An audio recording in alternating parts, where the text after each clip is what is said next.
أعوذ بالله من الشيطان الرجيم. بسم الله الرحمن الرحيم.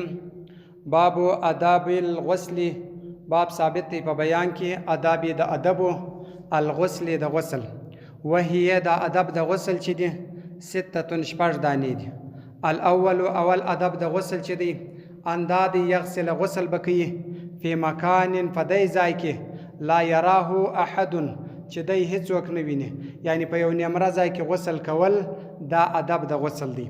والثانی او دویم ادب د غسل چې دی اندادی لا ينظر نه بګوري الی عورته وخپل عورت ته، وخپل عورت ته کتل دا بیا ادبی ده، او وخپل عورت ته نه کتل دا ادب د غسل دی.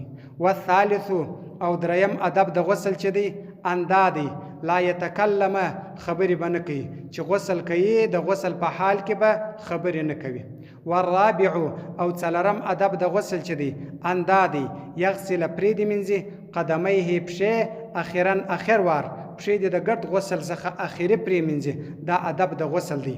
والخامس او پنځم ادب د غسل چې دی اندادی یمسح مسبکی بمندیل په دسمال سره د خپل ځان بعد الغسل ورسته در غسل، د غسل څخه ورسته د خپل ځان په یو دسمال په یو شی باندې وچول، دا ادب د غسل دی. والسادس او شپږم ادب د غسل چې دی اندادی یصلی درود به ووایي علی نبی صلی الله علیه وسلم، پر نبی علیه الصلاة والسلام باندې بعد الغسل ورسته در غسل، چې غسل یې وکړي د غسل څخه ورسته به پر پیغمبر علیه الصلاة والسلام باندې درود ووایي، یعنی اللهم صل اللهم بارک به ووایي. صدق الله العلی العظیم.